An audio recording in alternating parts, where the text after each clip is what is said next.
Students, आज हम class 10th के सेकंड चैप्टर पॉलिनॉमियल का बहुत इंपॉर्टेंट टॉपिक पढ़ने जा रहे हैं। पूरा वीडियो देखिएगा और अपनी प्रॉब्लम्स को कमेंट बॉक्स में लिखिएगा। प्लीज ज्यादा से ज्यादा लाइक कीजिए, सब्सक्राइब कीजिए और शेयर कीजिए। तो हमारा टॉपिक है relationship between zeros and coefficient of the polynomial. Students, coefficient of polynomial को हमने क्लास 9th में भी पढ़ा है। हम पहले इसको एक बार पूरा समझ लेते हैं। स्टूडेंट्स, इसके लिए हम एक एग्जांपल लेते हैं, एक पॉलिनॉमियल लेते हैं और हमारा पॉलिनॉमियल हम लिखते हैं x² प्लस 5x प्लस 6। बड़ा सिंपल सा पॉलिनॉमियल लिया स्टूडेंट्स। इस चीज को समझने के लिए हमने एक क्वाड्रेटिक पॉलिनॉमियल लिया है और हम इसके zeros of the polynomial find out करते हैं और फिर देखते हैं क्या होता है। Student, x² plus 5x plus 6, then x² plus 2x plus 3x plus 6। Students, कुछ भी नहीं किया, मिडिल टर्म स्प्लिट किया है। Here the product is 6, here the product is 6, 1 into 6 equals to 6 and the sum is 5. Some is 5, मतलब हमें दो ऐसे नंबर फाइंड आउट करने हैं जिसका सम 5 हो, प्रोडक्ट 6 हो, तो वी कैन से 2 and 3। तो इसीलिए हमने यहाँ पर 2x plus 3 लिखा है। 2 plus 3 equals to 5 and 2 into 3 is equals to 6, जैसा कि हमने क्लास 9 और 8 में पढ़ रखा है। Now student, we make the pair that is x plus 2, here take the common 3, then again x plus 2, and from both of them we take the x plus 2 common, then what is left? X plus 3. Now it is factorized, then you can say that कि x plus 2 and x plus 3 are factors.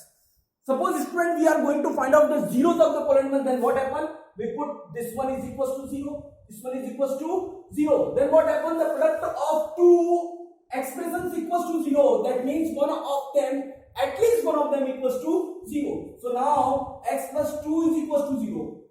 Take x plus 2 equals to 0, then x equals to minus 2. Similarly, one time we take x plus 3 is equals to 0, then x is equals to minus 3. What are they? They are called the zeros of the polynomial. If you put the minus 2 at the place of x, you find that the whole x² plus 5x plus 6 is equals, it become 0. It become 0. तो -2 और -3, अगर x की जगह -2 put किया जाए या x की जगह -3 पुट किया जाए तो ये पूरा पॉलिनॉमियल 0 बन जाएगा और इसीलिए ये क्या कहलाते हैं? Zeros of the polynomial. Students, अब हम, बड़ा सिंपल सा था, अब हम एक बात समझने की कोशिश करते हैं कि यदि मैं इस पॉलिनॉमियल को, बड़े गौर से सुनिएगा, यदि मैं इस पॉलिनॉमियल को किसी नंबर से मल्टीप्लाई करता हूं तो क्या इसके zeros of the polynomial change होते हैं?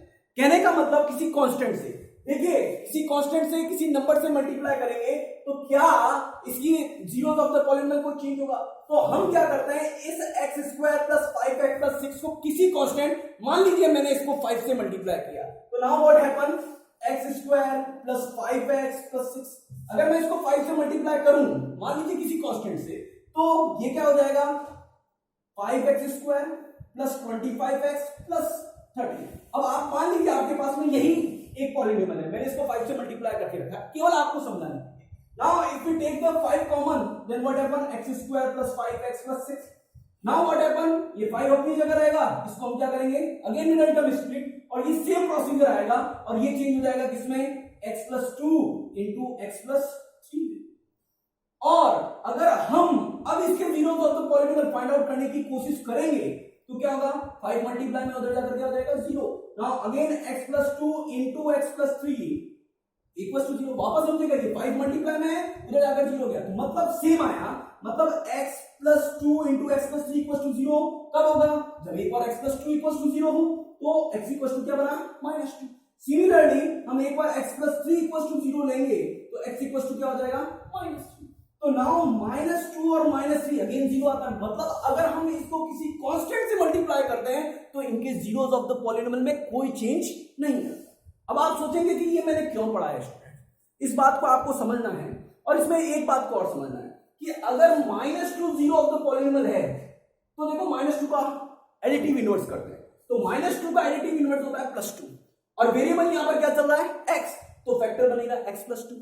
अगर हम कहते हैं कि -3 वो जीरोस ऑफ द पॉलिनॉमियल है तो उसका एडिटिव इनवर्स क्या होता है?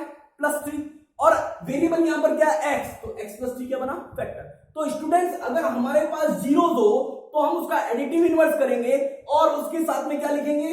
उसको ऐड करेंगे किसके साथ में, उसके वेरिएबल के साथ में, तो क्या बन जाता है, फैक्टर बन जाता है। वापस समझिएगा, -2 का एडिटिव इनवर्स क्या होता है, +2 है ना, साइन को चेंज करना है और उसको वेरिएबल जो यहां x चल रहा है x के साथ में लिखा तो x + 2 क्या बन गया, फैक्टर बन गया। तो स्टूडेंट्स अब हम क्या करते हैं, ax² + bx + c ये एक हमारे पास में पॉलिनोमियल है। ओके स्टूडेंट्स, और मानते हैं कि अल्फा और बीटा, सुनिएगा वापस, ग्रीक लेटर्स है, अल्फा और बीटा ये दो इसके क्या है, जीरोस है। ओके स्टूडेंट्स, अब यहां तो हमारे पास में जो x का कोफिशिएंट था, सुनिएगा मेरी बात, वो 1 था, बट यहां मैंने ax² लिखा है तो इसका मतलब ये किसी कांस्टेंट से मल्टीप्लाई होकर बना है। बट अगर किसी कांस्टेंट से मल्टीप्लाई होकर बना है फिर भी क्या होता है, कोई फर्क नहीं पड़ता, जीरोस में कोई चेंज नहीं आएगा। तो स्टूडेंट्स हमने लेट किया, let alpha and betas are zeros of the polynomial, zeros of the polynomial. What are the factor?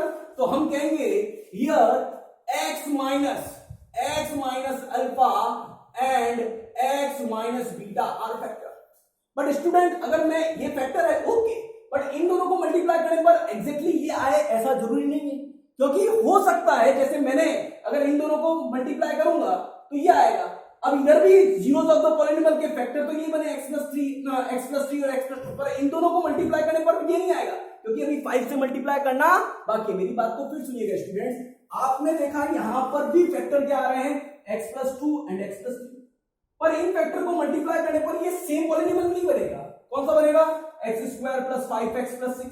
तो इसका मतलब आपको जो कांस्टेंट था उससे वापस मल्टीप्लाई करना पड़ेगा ना, वापस मल्टीप्लाई करना पड़ेगा। तो वैसे ही मैं ये कह रहा हूं कि इसके अगर x, अल्फा और बीटा जीरोस है तो x - अल्फा और x - बीटा क्या बने, फैक्टर बने।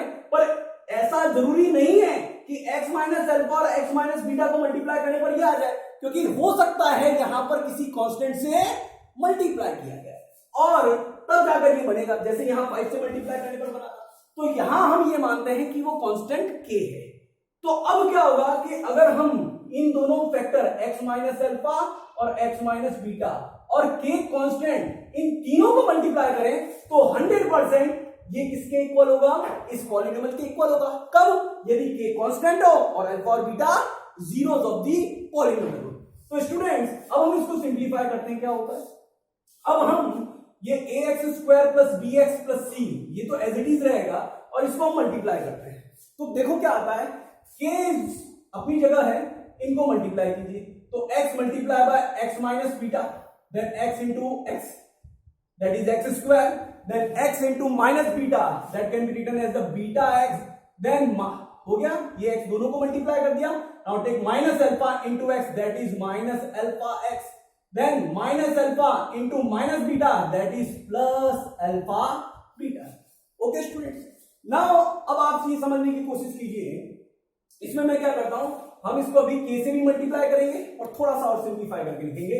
k एज इट इज रखेंगे एक बार, x², यहां हम क्या करते हैं, -x कॉमन ले लेते हैं। -x कॉमन लेने पर यहां क्या बचा, अल्फा + बीटा। भैया plus beta + alpha that can be written as the alpha + beta. देखिएगा beta + alpha, alpha + beta are same thing, because commutative property is working in the case of addition. अगर हम add करते हैं तो हम 2 + 3 करें, 3 + 2 करें, सेम आता है। तो इसलिए मैंने बीटा + अल्फा को लिखा है अल्फा + बीटा और यहां पर अल्फा बीटा। स्टूडेंट्स अब हम क्या करेंगे, हम इसे k से क्या करेंगे, मल्टीप्लाई करेंगे। k से क्या करेंगे, मल्टीप्लाई। तो now k into x² that is kx² minus kx alpha plus beta and k alpha beta. Now ये जो पॉलिनोमियल है और ये पॉलिनोमियल, ये दोनों सेम है। उसका रीजन क्या है, बिकॉज अल्फा बीटा किसके जीरो माने गए थे, इसके, तो हमने जीरो से क्या बनाए, फैक्टर। फैक्टर बनाकर कांस्टेंट से मल्टीप्लाई किया तो जो बनेगा वो इसके इक्वल होगा। इसका मतलब इसका सिंप्लीफिकेशन, ये जो पॉलिनोमियल आ रहा है वो इस पॉलिनोमियल के इक्वल होगा। और अब अगर इक्वल है तो x², अगर ये दोनों पॉलिनोमियल सेम है तो x² के कोएफिशिएंट और x² के कोएफिशिएंट क्या होने चाहिए, सेम। तो यहां अगर मैं कोएफिशिएंट ऑफ x² लिखता हूं, यहां कोएफिशिएंट ऑफ x² लिखता हूं तो वो क्या है, a। यहां समझ लीजिए ax² और kx² क्या होना चाहिए, सेम। तो अगर x² से x² को सिंप्लीफाई कर लिया जाए तो a = क्या आ गया, k। मेन थिंग बात समझ में आ गई आपको। नाउ वैसे ही अगर मैं कहूं x का कोफिशिएंट क्या है, b है, और यहां अगर मैं कहूं x का कोफिशिएंट क्या है तो x को छोड़ दीजिए, बाकी पूरा ले लीजिए। तो x का कोफिशिएंट क्या है students, minus k inside the bracket alpha plus beta. So I am writing minus k inside the bracket alpha plus beta. Now students, जैसा कि हम पहले ही पढ़ चुके हैं कि what is the value of k, k is equal to a, है ना। दिस इज पॉइंट नंबर 1 जिससे हमने पढ़ा k equal to a। So at the place of k we are writing a. Now alpha plus beta is equals to now b. अगर अब आप इसको simplify करते हैं तो you will find alpha plus beta is equal to b upon minus a, and this can be written as minus b upon a alpha plus beta. अब students, हमने एक रिलेशन फाइंड आउट किया जिसको आप फॉर्मूले में पढ़ेंगे, अल्फा प्लस बीटा। ये क्या है, alpha and beta are zero, तो ये क्या हो गया, सम ऑफ जीरोस। और ये क्या है, माइनस बी अपॉन ए। अगर आप देखें तो बी और ए क्या था, they are coefficient, they are coefficient. तो याद है हमने क्या, देखो हमने क्या किया, हमने एक रिलेशन मेंटेन किया कि किसी क्वाड्रेटिक में अगर अल्फा और बीटा दो जीरोस होते हैं तो उन दो जीरोस का सम x के कोफिशिएंट के इनवर्स, x के कोफिशिएंट क्या है b, उसका एडिटिव इनवर्स क्या होगा, minus b upon x square के कोफिशिएंट के इक्वल होगा, है ना। तो यहां पर क्या हो गया, inverse minus coefficient of x upon coefficient of x square is equal to sum of two zeros, sum of two zeros. Okay students, तो हम लोगों ने ये बात समझ ली। ऐसा ही अब लास्ट रह जाता है स्टूडेंट्स, अगर आप देखेंगे तो हमारे यहां पर कांस्टेंट क्या है, के अल्फा, और इधर कांस्टेंट क्या है, सी। तो now c is equal to k alpha beta. Now you know that c की जगह सी लिखा जाएगा। Now k is equal to what, a. तो again k equal to a and then alpha beta. Now alpha beta is equals to c upon a. What is c? Constant. What is a? Coefficient of x square. Then we again x square का coefficient है, c क्या है, constant, और alpha beta मतलब product of two zero, product of two zero, alpha into beta, alpha and beta are तो zero. तो again हमने एक रिलेशन पता किया कि अल्फा और बीटा के the product of two zero जो होता है, अल्फा इंटू बीटा, देखिएगा alpha into beta that is c upon a. तो प्रोडक्ट ऑफ टू जीरो जो है वो किसके इक्वल होगा, वो इक्वल होगा सी अपॉन ए के, मतलब constant upon coefficient of x square, coefficient of x square. तो स्टूडेंट्स, हमने यहां पर एक रिलेशन को मेंटेन किया।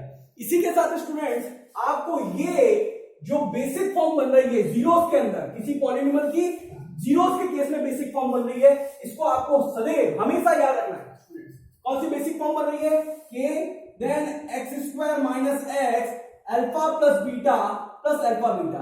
इसकी हेल्प से अगर हमारे पास सम ऑफ टू जीरोस दे रखे हैं, प्रोडक्ट ऑफ टू जीरोस दे रखे हैं, जैसा कि एनसीईआरटी के क्वेश्चन में दे रखा है, तो हम इससे डायरेक्ट क्या बना लेंगे, पॉलिनोमियल बना लेंगे स्टूडेंट्स। वापस समझिएगा, आपको कई बार सम ऑफ जीरो और प्रोडक्ट ऑफ जीरोस दे रखा होगा और कहा जाएगा कि पॉलिनोमियल फाइंड आउट कीजिए, तो आप इसकी हेल्प से बना रख सकते हैं। तो ये जो हमने डिराइवेशन पढ़ा है रिलेशन को मेंटेन करने का, जीरोस ऑफ पॉलिनोमियल और कोफिशिएंट ऑफ पॉलिनोमियल और जीरोस ऑफ द पॉलिनोमियल के बीच में जो रिलेशन है उसको आज हमने फाइंड आउट किया है। स्टूडेंट्स प्लीज इसको वीडियो को पूरा देखिए, जहां समझ में नहीं आए एक या दो बार वापस देखने के बाद में कमेंट बॉक्स में लिखिएगा, प्लीज शेयर कीजिएगा ताकि मैं मोटिवेट हो सकूं और ज्यादा से ज्यादा वीडियोस बना सकूं। Thank you.